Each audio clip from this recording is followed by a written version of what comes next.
Hello all. Right, relatively simple one, this one. This was one Danny Boyd flagged up. Wrong addresses.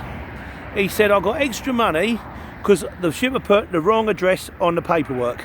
So basically, he's turned up there, picked it up, gone to deliver it, and oh no, it wasn't supposed to go here, it was supposed to go somewhere else. Now this can happen, and it's normally the customer's fault, because the customer, then what will happen is you'll ring the shipper on the little app thing, and he'll get in contact with the customer and go, yeah, it's been delivered to, and they'll go, oh no, that's the invoice address.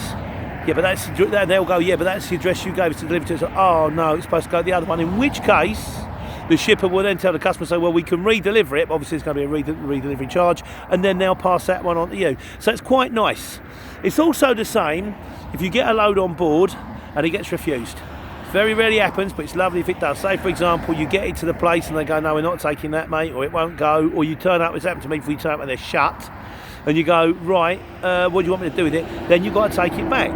And then you get decent money for taking it back, because, I mean, they're in a difficult position, aren't they, really? They've got the stuff, it's on your van, they've got to get it off.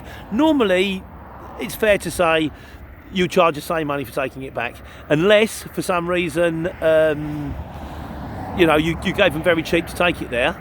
Say, for example, he's on your way home, in which case you go, look, I can take it back, but it's going to cost you big money, because, and just be honest with these people, talk to them. They're human beings. Go, look, I gave you cheap because I was going from Nottingham to Luton. I'm at home now. If you want me to take it back to Nottingham, that means I'll go all the way back to Nottingham, then go all the way back to Luton again. Which means I've got to do double the miles. I don't really want to do it. I'm going to be late. Alternatively, what you can say to them is arrange someone else. I've had this before as well. I said, I ain't taking it back. Get another van to meet me, and we'll swap the loads over.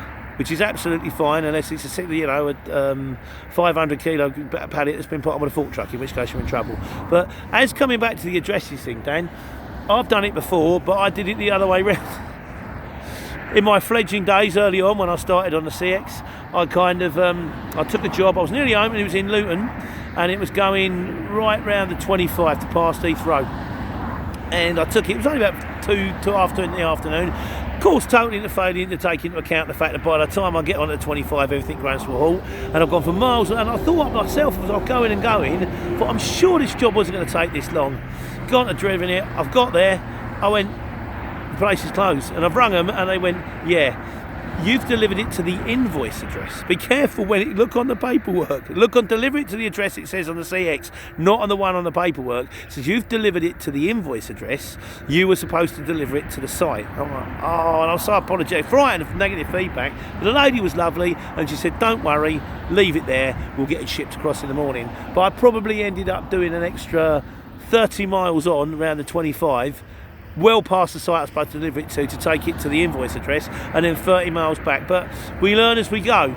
So that's the long and the short of it, guys. You know, if something goes wrong in a job and it's not your fault, if you're there and you're waiting, or if you're there and they can't find it, or if you take it to where you're supposed to take it to, when you're supposed to take it to, and something goes wrong, then that's their fault. If they want you to put it right, you can charge them more money. At the same time, be reasonable.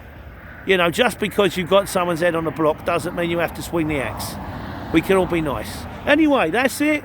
Hope you're all well. Take care, take money.